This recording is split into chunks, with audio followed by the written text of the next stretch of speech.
Good morning, and thank you for attending the opening session of what is felt as a remarkable opportunity to learn about aging and how aging matters, transcends, and develops and matters to each of us. As an aside, you need to understand how this program developed through the Aging Studies Institute at Syracuse University. Syracuse University basically gifted this 8 weeks to this series. Okay, they came, there's a lady named Janet Wilma. Wonderful lady. And she had been here to speak. Marlena and I had gone over to the school to listen to a couple of their invited speakers, and there's a little bit of a relationship. People can't hear. Well, yes, no, yes. But anyway. Is it on?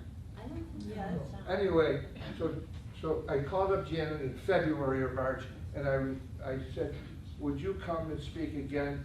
I says, in fact, I got 10 weeks to fill. Would you be interested in getting 2 different speakers to come?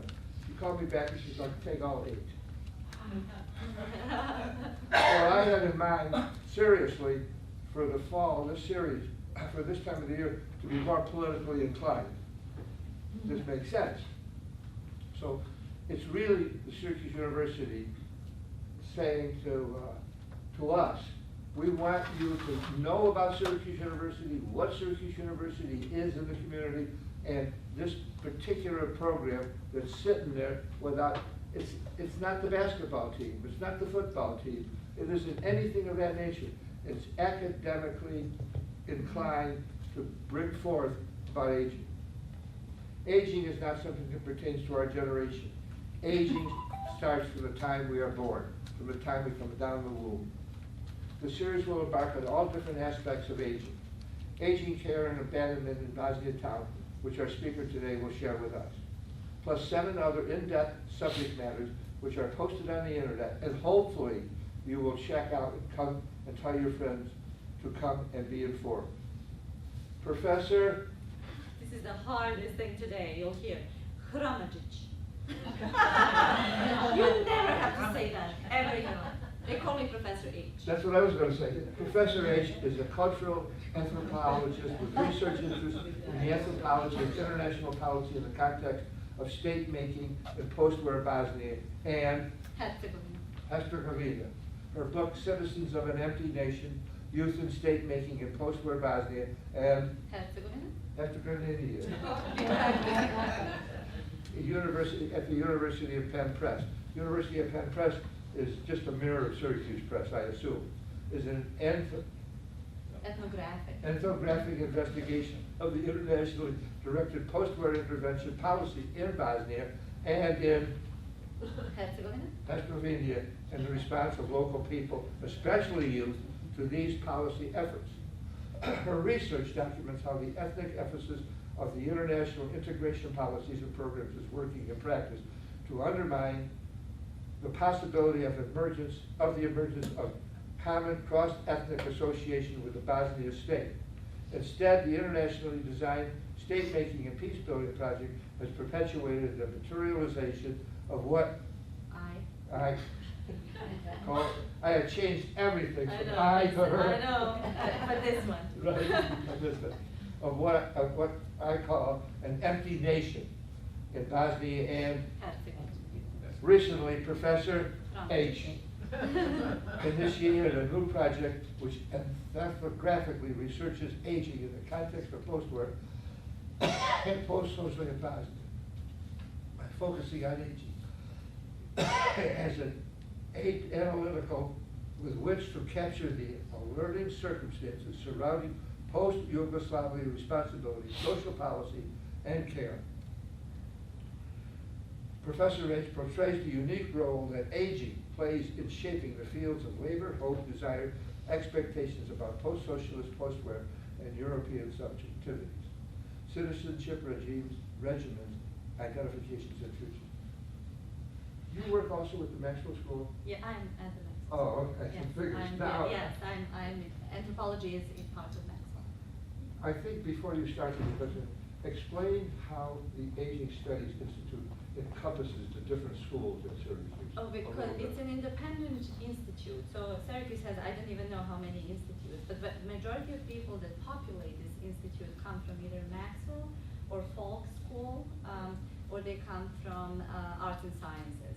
And they bring together people who are interested in aging very broadly conceived all across universities. So there are people who study sports and aging, people who study really from medical, biological aspects of aging, or people like myself who try to understand cultural notions and contexts of aging. And we all come together from different methodological points of view. You heard a couple of times ethnography, that's what I do. But ethnography is unlike, for example, and that's considered to be qualitative, which is different from quantitative research. Quantitative research, numbers, statistics, big surveys. I, as an anthropologist, I think those are just another story. To me, they're not any more valuable than a story of a personal life, right? Because statistics, also how they're generated, they're a product of politics, right? So quantitative is numbers, statistics, large data sets. Qualitative is more in-depth, more micro research. I do that kind of stuff. So in order to do my study that I'm going to talk about today, I actually spent about, so far, chunks of 4 months, 5 months, about a year at the nursing center, shadowing these people, almost like I would come to you if I was interested in your, and I'm interested, in your everyday experiences of aging. I would come and hang out with you. And after a while, you would probably forget I'm there. At first you would make fun of me, then you would and then you would just be, oh, whatever, she's here again. And then, I would eat lunches with you, I would take you for haircuts, and as I did this group. So I do qualitative type of research. And that doesn't mean that I have to focus only on that particular group. I can still make some generalizable statements about how people relate to the state, or how people relate to social services, or how they relate to private systems of care, even though I situate myself in a very kind of rich, thick context that's relatively small. So Syracuse, Aging Institute at Syracuse is bringing both of these groups, quantitative and qualitative, to talk. We like to say we talk a lot, but sometimes we talk like this, because we always say, how is that relevant? How is that relevant? But we are trying our best. I want to say one thing about the Aging Studies Institute.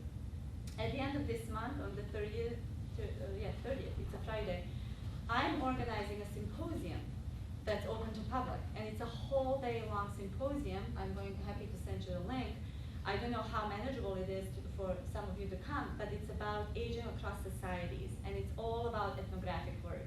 So it's going to be, somebody's doing Tanzania, there's one person doing Syracuse, refugees coming to Syracuse and their issues with aging, experiences, I should say, of aging. And we have a whole, I think we cover every single continent during that symposium. So I'm happy to share that with you. Since you have, no, the 30th at the end of the month. So I'm happy to share that. 30th of September?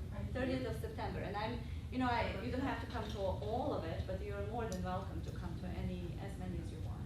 Where is it going to be? It's going to be at Maxwell School, actually. It's In the auditorium? It's not in the auditorium, it's in one of the big rooms that we have. It's 220 acres, but I'm happy to send all that. Can you arrange parking for the elderly? I don't know, I can try to call Okay. myself. Let's see what happens. It's not impossible to get right up on campus for me, to get there, okay? If I could smear somebody to get there, it'll happen. We can send out the information, and then we can, if you want to register and commit to it, we will help you with parking. And then we can all coordinate. It would be wonderful to see someone. Especially if you don't mind getting there in a helicopter. Well, thank you so much. Shall I turn on some light, because this is way too bright?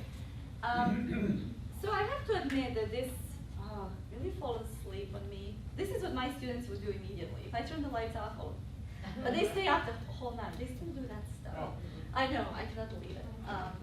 So today I'm going to talk about this one of quite a few projects on aging that I'm doing. If this actually does work. Do you need this? It's not on. Oh, it's not on? Hello? Yeah. Do you want me to use this? Yes. You do? Thank you. Well, you're welcome. Before I actually begin, I know you didn't realize this yet, I speak with a heavy accent. And I speak very quickly. So do stop me. Where I come from, it's not impolite to interrupt the person and say, too fast, okay? So please do. I'll do my best, but I get excited and then I start talking. So do interrupt me if you cannot understand me, okay? So far so good? Two yeses, okay? Okay, so this is an ongoing thing, and as you heard in the wonderful introduction that I received, the bulk of my research is focused on international humanitarian interventions and how youth respond to these interventions in post-war and post-socialist Bosnia. However, and that's, by the way, this is the nursing home that I do some of my research. I love this picture because I love the hats. I think they have wonderful hats on that one. How did I become, so I had this interest in humanitarianism and how international community intervenes in post-war places to build new states. That was my big, and how youth deal with that. What kind of citizens do they become in the process of external state building? However, that kind of focus was feeding into this dominant knowledge production about the Balkans and Bosnia in particular, where everything that we would read in the media, here on CNN, not anymore, but in the past, or read in academic journals and books, looked at the Balkans through the prism of ethnic nationalism. So every time I would go somewhere, people would say, so which one of them are you? Are you a Serb, are you a Croat, are you a Muslim? As if nothing else in the world mattered to people there. And I was, with my first book, contributing to that kind of discourse. I looked at how Croat and Muslim youth come together after the war to negotiate their differences in how they looked at the state and experienced the state. And then I realized that I was missing, so larger context of studies and discourse in general, public discourse and academic discourse on Bosnia is suffocated by ethnic nationalism. And I consciously was contributing to that. However, what that obscures and ignores is that ordinary people have so many other concerns on their mind. When I go to Bosnia, they don't talk so much about that Croat, that Muslim, that yes, war is still in the background, it ended 20 years ago. It does feel like yesterday in some respects, but people have other concerns and worries. One of which that I constantly heard about was who will take care of the elderly, right? Or how will we take care of each other? And I believe in Bosnia, this crisis of care, that's how scholarship sometimes calls it, I hate the word crisis, but is not only Bosnia specific. This is happening around the globe. We always hear about Japanese government kind of freaking out that there's so many elderly in terms of the population percentage, right? And that the Prime Minister in 2011 said, oh, the best thing would be if they died sooner because I don't know how we will take care of them. So you hear these kinds of very crisis-like statements. But that's not the, I think in Bosnia this is exacerbated because war did two things. It ended the socialist state, right? Many people forget that about Bosnia. It's not only post-war, it's post-socialist. And it also it did something else. Bosnian story is one of the most important, or I would say visible stories of forced movement of people, where 2 out of 4 million people were displaced after the war. Think about what it does to family, which traditionally was the primary resource for elder care. So I think Bosnia is a great case to look at how people negotiate this, right? And this is exactly what I'm going to do through a very actually sad story of one person. But I think, so people are concerned about care, very broadly conceived. So I started this ethnography, meaning fieldwork, going and spending time with the people who have these concerns. I did it at a private nursing home. I'm going to talk about it in a second. How people make sense of this in this post-war and post-socialist context. So I'm interested in quality and density of human bonds in this new post-war, post-socialist predicament context. Okay, are you following me so far? Am I making sense to you? I'm speaking usually much faster than this. I'm so proud of myself. So full of myself. So my ethnography is actually not only an ethnography and descriptive study of this place. For the purpose of today, it's going to be even more raw, because I'm taking one story. And I sometimes think that, you know, studies of aging sometimes privilege life history, and sometimes it's overemphasized, right, over some other ways to understand what aging and aging entails. But in this particular context, I will focus on one person because I think her predicament captures some of these larger forces that I'm interested in. So this is going to be a woman whom I call Zemka. This is one thing that you do in ethnography. When you publish, you try to change names or everything that can indicate to the reader who this person is, because it's ethical. Sometimes people say, I want my story and I want my name in your book. But oftentimes, I still change it because they might change their mind and published work stays forever. And maybe their family is not so happy. So I sometimes even change gender of the person, right, when it's not causing any problems. But I try to disclose their identity as much as possible without really potentially harming the person. Okay, so I want to, you know, oftentimes in the anthropological and other studies of aging, aging is sometimes romanticized. There is now obsession with successful youthful aging, which also has its own really particular discursive genealogy, but also sometimes dehistoricize the old age or depoliticize it. And I'm going to make it political. That's I think that we cannot romanticize it, dehistoricize it, or depoliticize it. Rather, I'm going to locate Zemka's story, I'm going to read it in a second, within the sphere of the political, in the anthropological, which means very broad sense of the political. Because anthropologists believe that politics is not just elites deciding about our lives. Politics is within the family, wherever you have power dynamics. Politics is about intimacy. Who does what kind of labor at home? That's political too. Mother and daughter negotiating these things, right? So we conceive of politics very broadly in anthropology. And I am going to move on.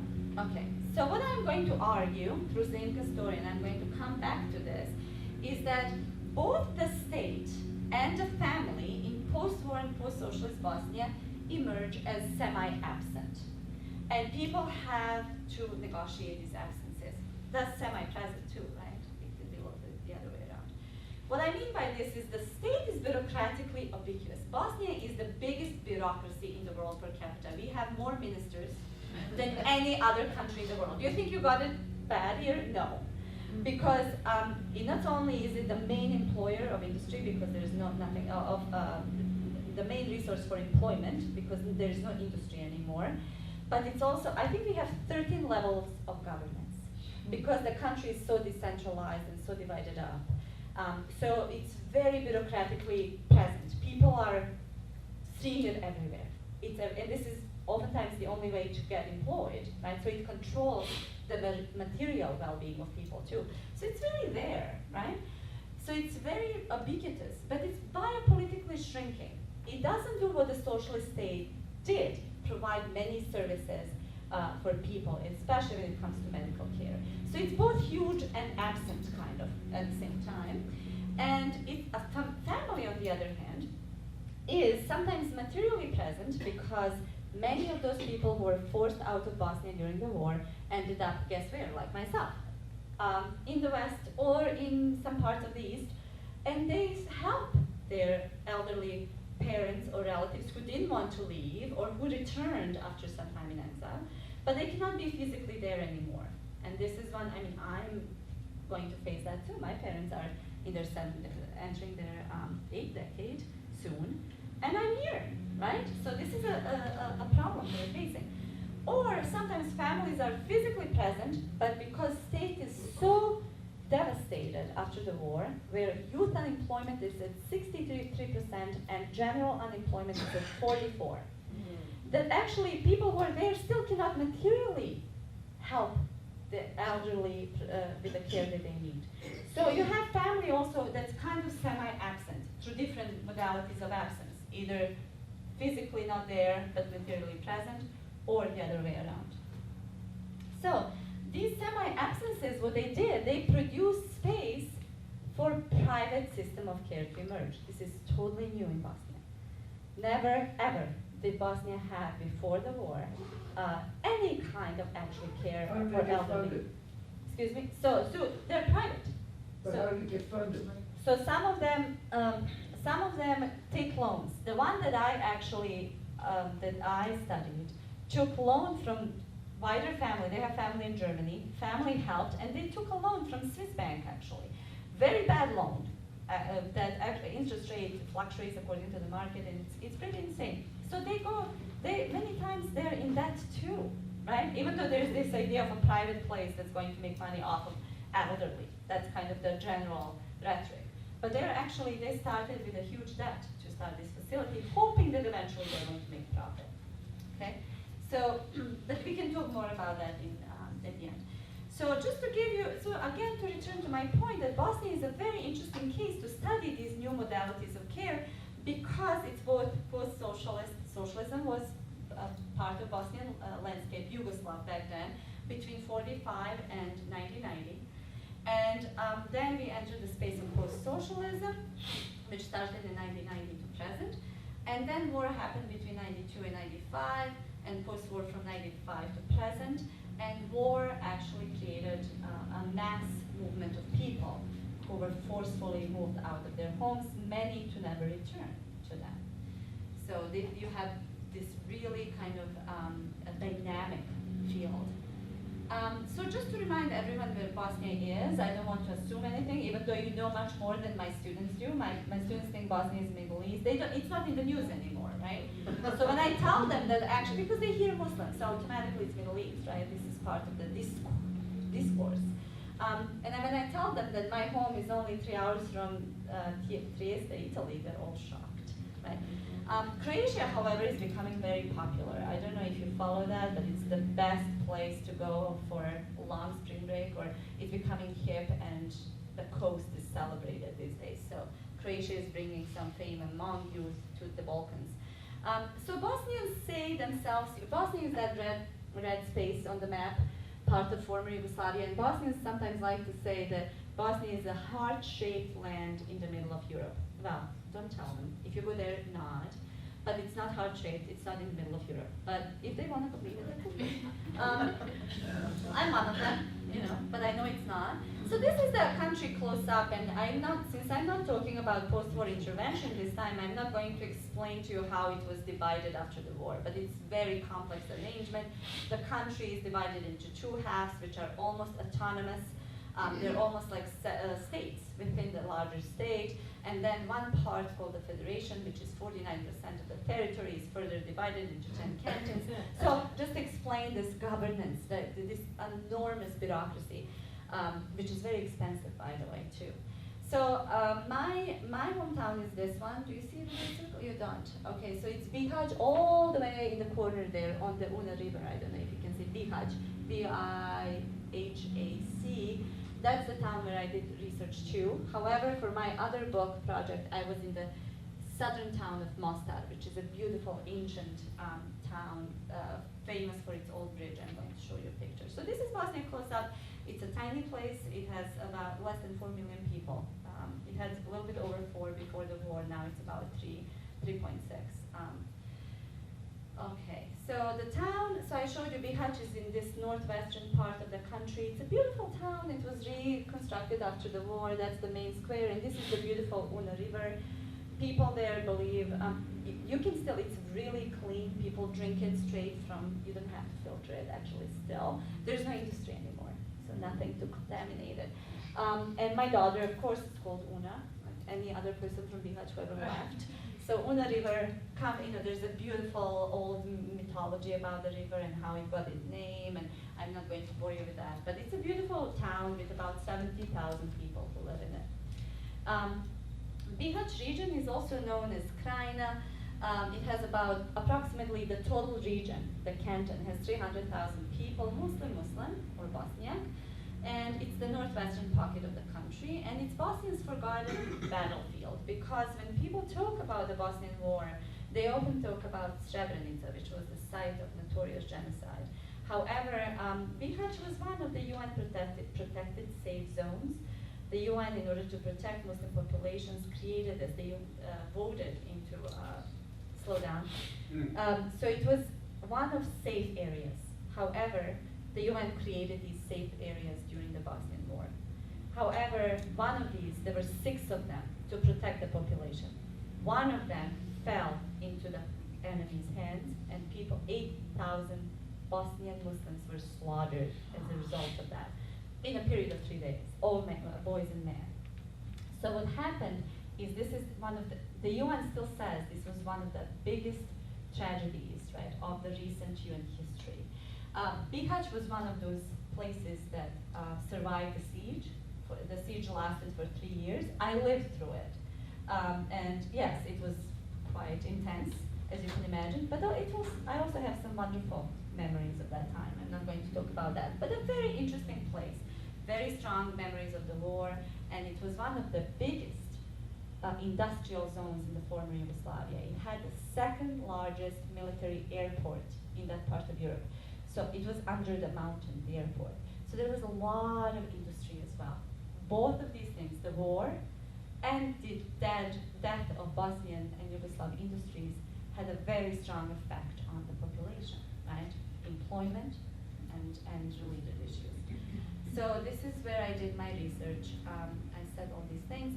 So I did my field work in this town first time in the summer of 2013, then 2014, and 2015. And now I'm leaving on Fulbright in January of 2017 to continue this work. Okay. So as I said, Bihać, I call it sometimes a junkyard of the socialist future past, because you see all these industries and half-completed buildings that are just ghosts of what the future that never materialized, right? How socialist ideologues imagined the country to be. So one of them is actually this building, which was the retirement home that is supposed to actually house the Tito's workers, yeah, the former Yugoslav workers who would retire and then spend their days by the river. And it's sitting there empty, right? And it's not totally empty. I did a whole chapter actually on this particular building and how instead of elderly, because the home was never completed, now it houses at night youth who have nowhere else to go. These 63% of unemployed youth who actually use it to consume Serbs, and she's a Muslim. She found herself living in a Bijelo Brdo. It's a mixed Serb-Muslim town not far from my hometown, the site of this private home. She was away from both her daughters and her extended family, which was scattered between central Bosnian town, Šipovo, where her Sav came from, and the rest of the world, literally. Some of them were in Australia, some in the US actually. In Bijelo Brdo, she was visited every day by a retired Serb nurse who regularly changed her bandages. Even though no one at Vitalis knew for sure how Zemka ended up in this part of Bosnia, the final years of her life vividly captured the contemporary contradictions of post-war state, family, and care. As Lydia's words powerfully illustrate, this is what the owner of Vitalis says. How ironic is it to be a refugee expelled by the Serbs, to have your son killed by them, and then to end up all by yourself in an unfamiliar town cared by a Serb woman. Nobody knows what awaits them. The end of quote. With her health rapidly deteriorating, Zemka was eventually transferred to the larger regional hospital in Bihać. As Zemka's body was progressively deteriorating, her daughters found themselves in a situation typical of many other Bosnians and Herzegovinians living in a war-produced diaspora, looking for a solution to their transnational problem, taking care of their aging parents and their other family members at distance. These processes unveil a collective scandal. Bosnians don't want to talk about it. There is still this myth about we take care of our elderly in our families, right? This is a collective scandal, but at least that's how it's perceived. And it's a very tender zone of cultural intimacy. Bringing this up, people just don't know how to resolve it. It's a very difficult thing. The growing inability of the state and family, basically this is the fact, inability of the state and family in contemporary Bosnia to take care of their elderly. So this is the post-war part. So just a little bit about the post-socialist part. So there are 3 aspects of this post-socialist part, and I'll go through these quickly, I hope. The state, so socialist to post-socialist, the family, and the market. they're intimately intertwined with post-war aspects that I just mentioned. So now you can turn it off. Thank you. Clear, right? Thank you, clear. Okay. Can I ask a question? Yes. You keep referring to the word elderly. Are you talking about all people over a certain age, or are you talking about people who are not healthy and can't take care of themselves? Well, So- these homes are addressing both all of these homes, and even the law in Bosnia refers to the population as elderly and needy. I really don't like the word needy. You know, it's just, what does that mean? We're all needy, right? But the people who over a certain age, in Bosnia for women it's over 60, it's now for both women and men over 65. Yes, because women live up to 77 and men up to 72. This is the average length of life. So 65 is already, for in majority of people's minds, very much elderly. So no So matter when how healthy they are, they're still referred to as elderly. Correct, culturally and legally. Legally, that's when you become elderly, Okay. and you have all sorts of kind of, statuses that are linked to that, legal and other. Okay, yes? You talk about legal responsibility. Could you mention the cost of going into one of these? I'm private going to, homes? that's one of these things. So I have these, Okay. I'm coming, and then if I don't answer some And of these, who's but this was. responsible for the cost, and what happens if you don't fulfill your responsibility? Yeah, and this was also during socialist times as well. It was not always fulfilled, right? So let's look at that. I'm going to come to that in a second. So socialism to post-socialism. So you understand what war did to care and to family, right? So now socialism.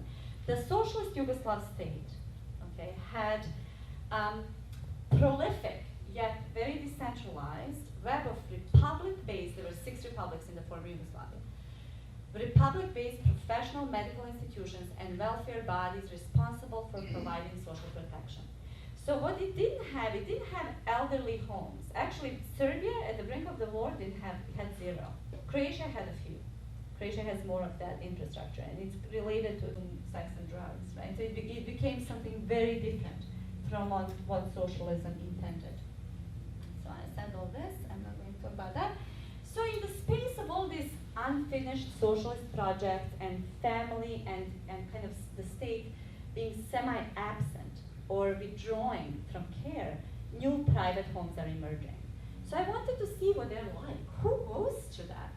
If 44% of people are unemployed and majority of people are on the brink of poverty, Bosnia is one of the poorest countries in Europe. Actually, only Moldova is ahead of it. So it's real, who goes to these places? Because they're quite expensive, right? So here's one of them. Most of them, this town has 3 of them. And this is me eating with them. The food is great. I love going there to eat. So this is, it is. Oh my God, they have this cocoa mix, the best homemade bread. Oh, just thinking about it. I'm so glad about January. So it's a small place. It's one of the 3, as I said, in town. But there are more coming and being actually under construction now. It's a 25-bed center opened in June 2011 in Bihać. It's one of 3 in town. And these institutions are mushrooming all around the country. So 3 in this town alone, so you can imagine. So this is what it looks like inside, a little bit inside and outside. Here are more pictures of, how, this is one of my favorite informants. You can tell I like her a lot, how I'm leaning into her, right? With it. Some nurses who regularly attend. And so this is where I met Zemka. So I want to use Zemka's story. I'm going to read this part. In ethnography, we call it vignette, okay? So I wanted to understand the predicament of people in these places. So I'm going to read this. Okay, if I can see. Is that a little light here? No, I can see some. Well, we don't need this now, so we can turn on the light if you don't mind. So in ethnography, sometimes to bring closer to people, that's what we try to deliver. We turn to vignettes, which are small snippets of field work, which we think are especially illuminating. So here is Zemka. It is early June 2013, and a warm day in Bihać, a northwestern Bosnian town located at the border with Croatia. Together with several other residents, I'm sitting in a shade of a huge umbrella in front of Vitalis. This This is the home. Pseudonym, by the way. A privately owned 2-year-old and 20-bed capacity home for the elderly. A car which model and color I failed to decipher in the bright midday sun parks in the driveway of Vitalis. Lydia, the owner of the home, jumps on her feet and rushes to the gate in order to welcome the home's new resident, Zemka. I see a middle-aged man come out of the driver's seat and open the back door. The man lifts Zemka from the back seat and gently lowers her in the wheelchair. We park Zemka at the second large table.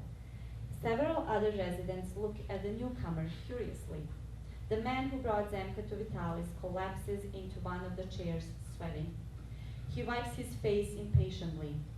I look at Zemka. Her hands are deep purple, almost black. I see that below her hospital gown, marked by dried blood in several large spots, her feet are also swollen and dark. The man, whose name is Saad, starts telling me the dramatic story of Zemka's arrival at Vitalis. Zemka was released from Bihać State Cantonal Hospital today. 2 days ago, the hospital called Zemka's 3 daughters, who live in Germany, and informed them that the family needed to come and collect their mother by 2 p.m. the following day. The hospital has done everything it could, and now it was the family's turn and responsibility, and that's part of the law in Bosnia, to take care of her. The family has responsibility to legally to take care of their parents.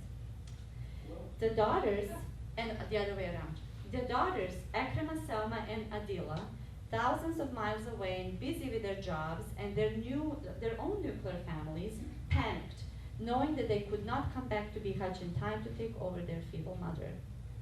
Frantically, they searched on the internet for some institution to turn to. That is how they discovered Lydia's privately owned nursing home. At the same time, they contacted the closest and nearest family relative, Saad, who lives 2.5 hours away from Bihać, near a central Bosnian town, Jajce. He told them that he was willing to help, but he could not be there by 2 p.m. the next day either. Lydia, the owner of the home, private nursing home, was moved by the plea of this family, which she learned soon suffered greatly during the war, and she wanted to help but didn't have any beds available. Thus, she called the hospital and asked that they keep Zemka for another day while she prepared for her arrival. The main nurse, according to Lydia, said harshly, "No, we cannot do that. We do not make money off of them," implying that Lydia lives off of the old people's predicament. Lydia was so upset by the comment that she threatened to call the police and tell them that the state hospital was throwing out an 80-year-old refugee woman on the street.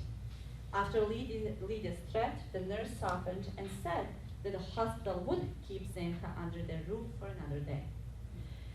So these negotiations, right? While Lydia is telling us this story, Zemka looks at me, smiles and says, "I'm going to America," the US, "to live with my son." Sad shakes his head sadly and whispers to me, "She has dementia.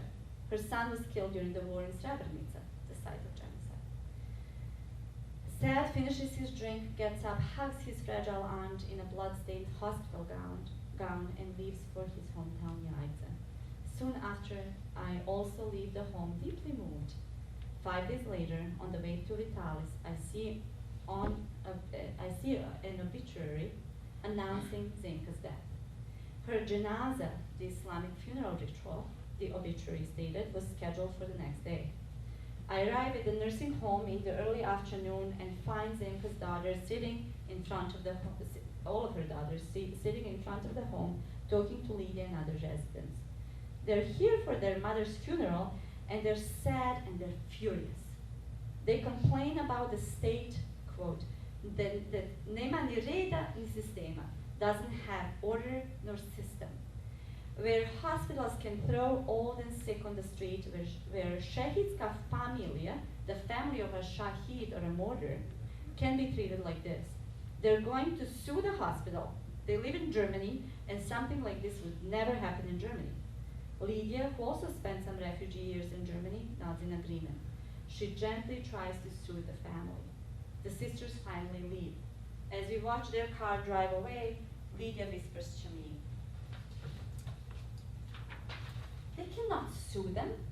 Do you know that Zemka arrived at the hospital in a terrible condition? She was neglected. I mean, where were they, the family, until now? So Zemka's story is remarkably rich, in my opinion. It captures, discloses, and complicates multiple affective attachments and practical relationships of love, care, and abandonment as they are being refashioned in a post-war context at the end of socialism. Zemka is a subject who fell through the cracks and eventually died, caught between these shifting topographies of care and neglect. In order to unpack Zemka's unique story, I situated within post-war and post-socialist fields. So I'm going to turn to post-war, or maybe we can, no, actually, let's not yet. Okay, so the analysis of Zemka, the analysis of Zemka's predicament, right? To make this unique story, of course it's unique, but it's also similar to many others. We have to look at both post-war and post-socialist convergences, right? So to look at the first aspect, bracket is missing, sorry.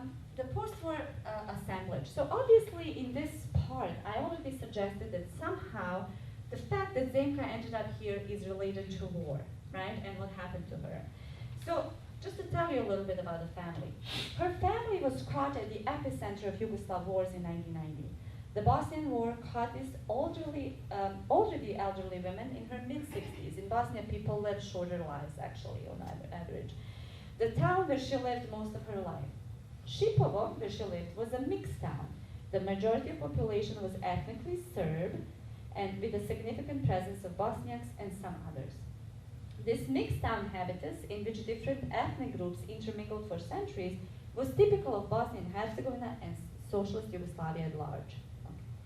Zemka was one of those Bosniak families that were forced out of their home during the early stages of the war.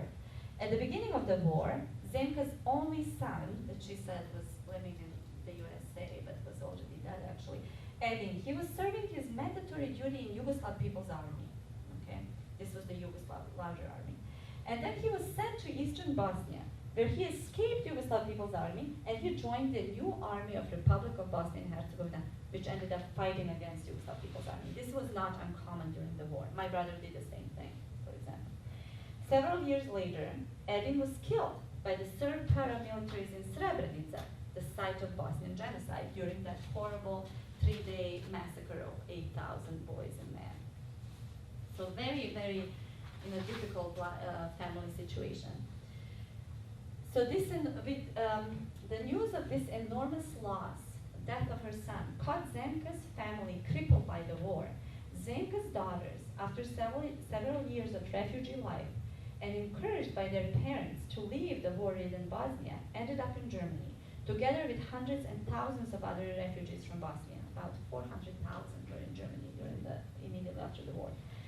Zemka's husband passed away during their refugee saga, somewhere between Hungary and Germany. Zemka, left alone with her former house now firmly incorporated into the territory and structures of the Republika Srpska. This is a new creation, right? All controlled by the Serbs, and she's a Muslim. She found herself living in a Bijelo Brdo. It's a mixed Serb-Muslim town not far from my hometown, the site of this private home. She was away from both her daughters and her extended family, which was scattered between central Bosnian town, Šipovo, where her salve came from, and the rest of the world, literally. Some of them were in Australia, some in the US actually. In Bijelo Brdo, she was visited every day by a retired Serb nurse who regularly changed her bandages. Even though no one at Vitalis knew for sure how Zemka ended up in this part of Bosnia, the final years of her life vividly captured the contemporary contradictions of post-war state, family, and care, as Lydia's words powerfully illustrate. This is what the owner of Vitalis says. How ironic is it to be a refugee expelled by the Serbs, to have your son killed by them, and then to end up all by yourself in an unfamiliar town cared by a Serb woman? Nobody knows what awaits them. The end of quote. With her health rapidly deteriorating, Zemka was eventually transferred to the larger regional hospital in Bihać. As Zenka's body was progressively deteriorating, her daughters found themselves in a situation typical of many other Bosnians and Herzegovinians living in a war-produced diaspora, looking for a solution to their transnational problem, taking care of their aging parents and their other family members at distance. These processes unveil a collective scandal. Bosnians don't want to talk about it. There is still this myth about we take care of our elderly in our families, right? This is a collective scandal, but at least that's how it's perceived. And it's a very tender zone of cultural intimacy. Bringing this up, people just don't know how to resolve it. It's a very difficult thing. The growing inability of the state and family, basically this is the fact, inability of the state and family in contemporary Bosnia to take care of their elderly. So this is the post-war part. So just a little bit about the post-socialist part. So there are three aspects of this post-socialist part, and I'll go through these quickly, I hope. I think the state, so socialist to post-socialist, the family, and the market. And they're intimately intertwined with post-war aspects that I just mentioned. So now you can turn it off. Thank you. Right, right. Thank you. Okay. Can I ask a question? Yes. You keep referring to the word elderly. Are you talking about all people over a certain age, or are you talking about people who are not healthy and can't take care of themselves? Well, these homes are addressing both all of these homes, and even the law in Bosnia refers to the population as elderly and needy. I really don't like the word needy. You know, it's just, what does that mean? We're all needy, right? But the people who over a certain age, in Bosnia for women it's over 60, it's now for both women and men over 65. Yes, because women live up to 77 and men up to 72. This is the average length of life. So 65 is already, in majority of people's minds, very much elderly. So no matter how healthy they are, they're still referred to as elderly. Correct, culturally and legally. Legally, that's when you become elderly, Okay. and you have all sorts of kind of, statuses that are linked to that, legal and other. Okay, yes? You talk about legal responsibility. Could you mention the cost of going into one of these? I'm going to, homes? that's one of these things. So I have these, Okay. I'm coming, and then if I don't answer some And of these, who's but this was. responsible for the cost, and what happens if you don't fulfill your responsibility? Yeah, and this was also during socialist times as well. It was not always fulfilled, right? So let's look at that. I'm going to come to that in a second. So socialism to post-socialism. So you understand what war did to care and to family, right? So now socialism. The socialist Yugoslav state, okay, had prolific yet very decentralized web of republic-based, there were 6 republics in the former Yugoslavia, republic-based professional medical institutions and welfare bodies responsible for providing social protection. So what it didn't have elderly homes. Actually, Serbia at the brink of the war had 0. Croatia had a few. Croatia has more of that infrastructure, and it's related to history of migration and many other things. However, it had very big presence in terms of what they call the places, the houses of people's health. And these were, almost like your neighborhood kind of medical, extended medical office, almost like a little medical facility, where elderly and their families were encouraged to come and receive free help. So families were still encouraged to take care of their elderly, but there were so many services that were helping them with that. And families were provided for. This is part of my argument. Family was employed, right? Unemployment was almost totally absent in socialist places. The idea was everyone has a full employment. And also there were prolific webs of institutions. Medical institutions, the houses of people's health, almost every little, I wouldn't say every neighborhood, but I would say every, it's basically a larger neighborhood had one of them. And they had specialized services for people over 65, right? And then, who were needing them. And then they also had something called Center for Social Work. And only Bosnia had 93 of those. Okay, so there was one in my town. And those were the state-funded institutions that provided other necessary services.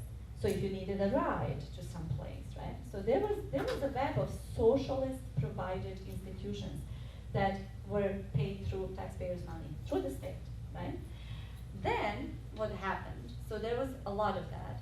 The ideology of Yugoslavia, of socialism, was that everyone would eventually be taken care of. Nobody would be left out. This was the idea. And there was actually a statement, and so there was universal access to the socialist medical care. There were centers for social work, 98 of them in Bosnia alone at the end of the war, okay?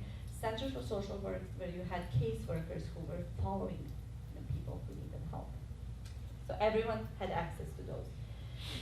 State took care of the family. This is part of what I'm saying. It guaranteed employment, prolific web of welfare and medical services, free child care, right? So women had more time because women were the primary providers of care at home. And family took care of the elderly. And this was also the cultural tradition, and it was also state kind of expectation of the state, but state still had institutions to help the family with it. However, in post-socialism, the state, even though it's so huge, it withdrew. So it's a bureaucratic nightmare of the state. It's so decentralized to the point that you cannot take somebody easily from this town to some other town for care or anything else. You can arrange sometimes across cantons. I've seen this. Caseworkers did this in front of me. Would find a way to put a person who didn't have any family, was in this kind of instance like Zemka almost. And they found, through their personal connections, they would find a place in some still state-owned, there are a few in Republika Srpska, state-owned Republika Srpska nursing centers. But there was no other state-provided infrastructure, such as a car to take the person to that place. That would become a nightmare. The cantonal hospital is not allowed to cross the cantonal boundary. So it became, it almost discouraged that kind of cooperation. So no state level mechanism in Bosnia today that is tasked with the coordination of elder care. This is very different from socialism. So there are these laws that are kind of disconnected. No countrywide strategy for the social protection of the elderly, people over 65, and what they call needy. A web of loosely connected laws exist and provisions that focus on social protections, but they're not connected into a meaningful kind of coherent set of laws. It's all kind of, this canton has this policy, this canton has that, there's international community coming in through non-governmental organizations helping a little bit, but it's all disconnected, right? And people oftentimes do not even know who is responsible. But the state didn't simply withdraw. Rather, there are changing alignments between families, state institutions, and the market, including actually personal connections of people who work in state institutions. And I'm writing a paper on this now. It's almost magical how they sometimes find ways to help people, even though resources are absent, right? There's no money. And that's what they always say. Socialism was so much better. There was money for what we do. Now we just sit, and we have to use our personal connections to help people. So definitely huge change in terms of the caring state. So Zemka says, I'm going to skip this, I just don't want, I'm aware of the time. So Zemka and her family still have, they know what's happening with the state, but they say, wait a second, the state has a moral debt to us because our son died protecting the state. So even if you don't want to help those people, you have a moral debt to us. You have to help us. We are the Shahidska familia. This is a really, Shahid is the martyr, Shahid in Islam, like somebody who died for the state. So they're saying, even if you don't help them, you still have to help us. This is partially why daughters are so upset with the state, okay? Family, I already said this, I'm not going to repeat this either, because again, we have the family that either is far away and materially sends money, this answers partially your questions, to put their elderly in the nursing home, private one, right? Because there's no state one. I show you empty building in Bihać. They're only private ones. Or they're there, but they really are facing even bigger predicament because with unemployment so high, many families live off of the pensions of all elderly. And they say this is the hardest thing ever. Because unemployment being at 44%, sometimes the only regular income is the pension of the elderly. So not only they cannot help them, they live off of them. And they say, this is a scandal. This never happened before, right? So there is that too. So either you're abroad, like you have means, I am a professor, and if need be, I would be expected, because I have an SU salary, that I should be helping my parents, but I'm not there, right? Or you're there, but oftentimes unemployed and living off of the pensions of your parents. So, family. And then there is the market. So when you don't have the family, you don't have the state, you have the market, right? So this is seeing transition to neoliberal capitalism in Bosnia. You have this mushrooming of private homes. Many of them get loans. Some people do have means. I mean, there's still people who have money. The one that's being built now, it's a 5-star like hotel, is the guy who has a construction company. And he has money. And he lived in Germany for a while, returned with that money, and now he's building one of these because he sees that as a site of profit.